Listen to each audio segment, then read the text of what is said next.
السلام عليكم. معكم الشيف حسن بوخطارة. غيبنا شي شويه نظرا للظروف، نظرا لكورونا، نظرا لبزاف ديال المسائل اللي خلاتنا ما نسجلوش.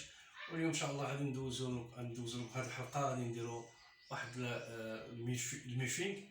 الوغ بالنسبه للميفينغ لا بريباراسيون التحضير ديالو ساهل.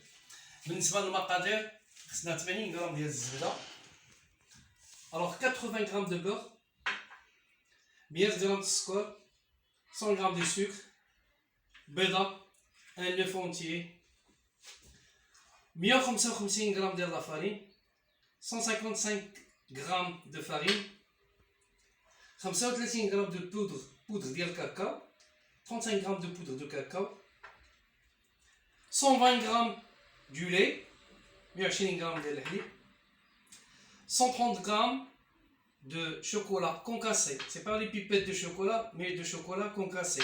130 غرام ديال الشوكولات. نعاودوا المقادير: 80 غرام ديال الزبده، 80 غرام دو بور، 100 غرام دو سكر، 100 غرام ديال السكر، بيضه، 155 غرام ديال لا فارين، 155 غرام دو فارين، 35 غرام دو بودر دو كاكاو، 35 غرام ديال البودر دو كاكاو، 120 غرام ديال الحليب، 120 غرام دو لait، 130 غرام ديال الشوكولات، 130 g de chocolat, un demi-sachet de la levure chimique et un peu de sel. Donc نبداو على بركة الله.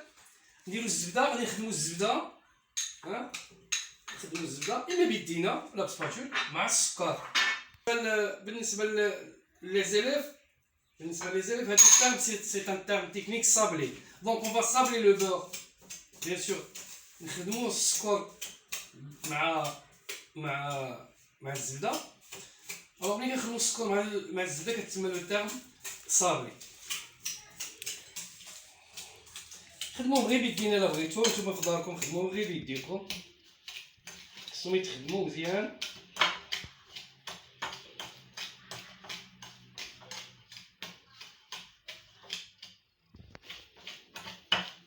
من بعد ما كتشوفو كيتصابلو حتى ما كيبقاوش الزبده، تخلط الزبده مع السكر. من بعد غنزيدو واحد البيضه ونعاودو نخدمو. هاكا شوفو حتى تخلطو البيض مع عاوتاني. غادي نزيدو النص ديال لا ليفور شيميك، هادي غنخلطوها مع لا فارين غير النص، هنا ونزيدوها هنا ونعاود نخلطو.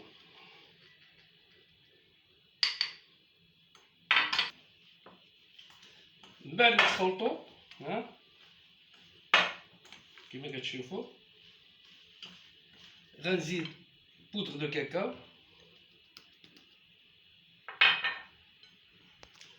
غنحرك. من بعد غادي نزيد الحليب،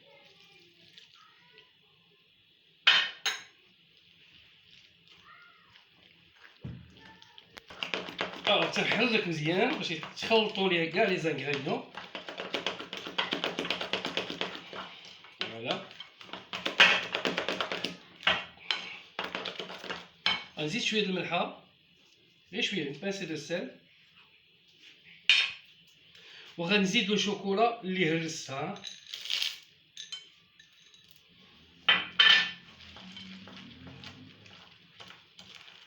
دونك جو بريفير انني ما كنديروش دي بيبيت دو شوكولا، ملي كنجبدو الشوكولا وكنهرسوها باش كتجينا مويلوز الداخل. فوالا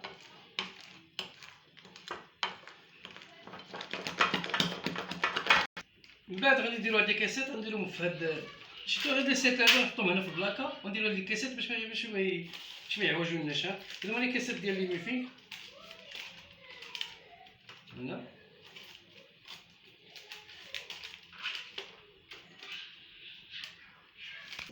من بعد دابا غادي نعمروهم، اما كنعمروهم بوش ولا غادي نعمروهم غير بمعلقه صافي. دونك غادي نبوش نقطعوها تكون شويه واسعه باش تساعدني على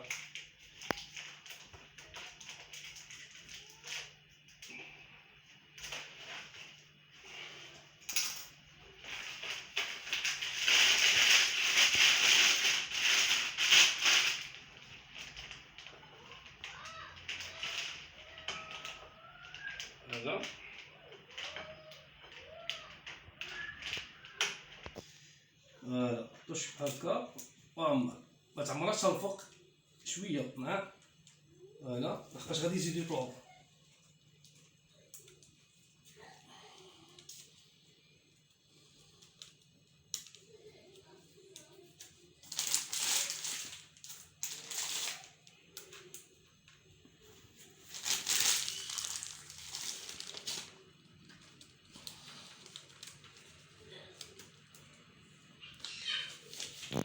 بعد ما عمرهم كنخلي واحد شويه ديال الشوكولا، غندير واحد شويه الشوكولا هنا كيفاش كيف كتشوفوا. هاي كندير زيد شويه الشوكولا هنا كونكاسي هنا الفوق. فوالا سي سا سي لي فري ميفين او شوكولا. فوالا من بعد غندخلهم يطيبوا في الفران درجه 180 درجه تقريبا 18 دقيقه. دابا غادي نديرو نشعلو الفران، غنديرو في 180 درجه فوالا، وغادي نخليوه تيسخن في 180 درجه تقريبا 18 ساعه 18 دقيقه حتى ل 20 دقيقه.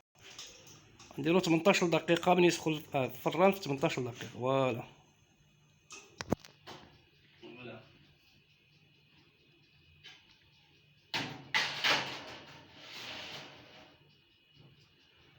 18 مينوت 18 دقيقه. داز 20 مينوت تقريبا 20 مينوت. حنا غادي نخرجوهم فوالا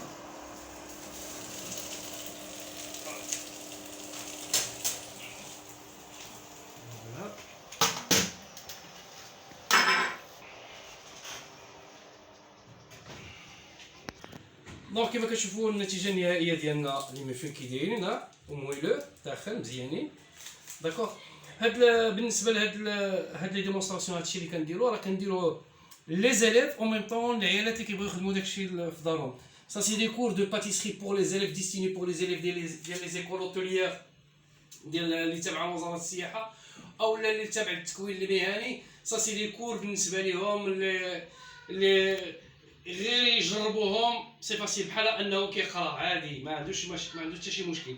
Et vous allez voir دابا حنا غادي نقطعو وحده غادي نقطعوها كيمشي هذا اما مع ميفيك افيك ان جو دورانج كتلقى فوالا سي à l'intérieur. regardez هنا راه مازال سخون voyez لو شوكولا. علاش خلينا شوكولا كونكاسي باش كيبان داكشي مويلو.